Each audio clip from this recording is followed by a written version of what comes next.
This video is Inversions Part 2. So in our first video, we learned that inversions is basically playing one chord, so C, in different positions on the piano. So all the same notes, just in a different order. So we have C major, which is C, E, G, and then you can play it in first inversion, which starts on E, E, G, C, or second inversion, which starts on G, G, C, E, second inversion. So those all have the same notes in them, they're just in a different position.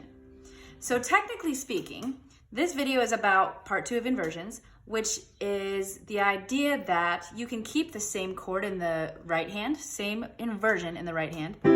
So you could keep this C major root position, C, E, G, in the right hand, and you can change the inversion simply by changing your bass note in the left hand. So if I am playing C major in the right hand and a C in the left hand, I'm in root position. Now if I keep my right hand exactly as it is and change the left hand to an E, my chord suddenly becomes first inversion. If I keep my right hand again exactly where it is and change my left hand to a G, my chord becomes second inversion. So technically speaking, your inversion is determined by what your lowest note on the piano is doing. So if it's the left hand C and your right hand is in this position, but your lowest note on the piano in your left hand is a C, you're in root position. Now you would be in first inversion when you move to E. Now in second inversion when you move to G.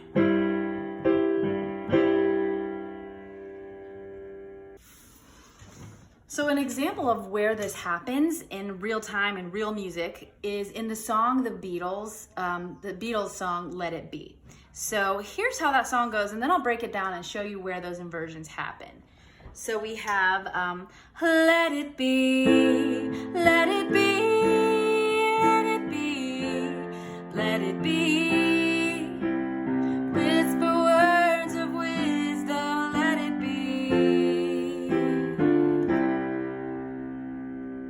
Okay, so the inversions I want to point out to you in this song are inversions of the C major chord. So again, C major, C, E, G. Okay, in that first part of the chorus, you have an A minor, let it be, and then you move down to a C second inversion. So that would mean your G is in the bass. So let it be, G in the bass, G, C, E, let it be, F sharp or F major, and then to a root position C chord, let it be. So you can see the way that that changes the sound of the song. Instead of just going from A minor, let it be, to a root position C, let it be, it doesn't quite have the tension. Let it be,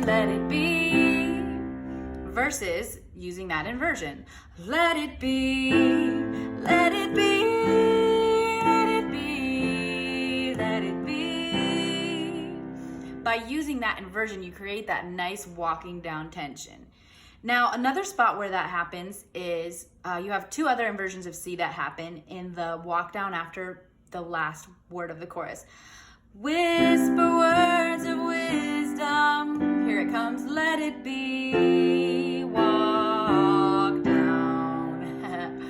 Okay, so here's what inversions happen there. So you have your F major chord, root position, and then your first chord that comes up after that is your first inversion C,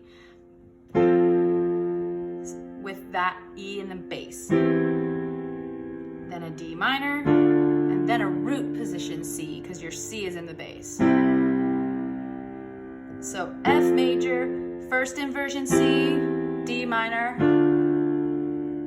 root position C. So I'll just play it one more time for you so you get the idea and can see those inversions happening. So you have A minor, second inversion C, F major, root position C, root position C, G, F, first inversion C, D minor, C, root position.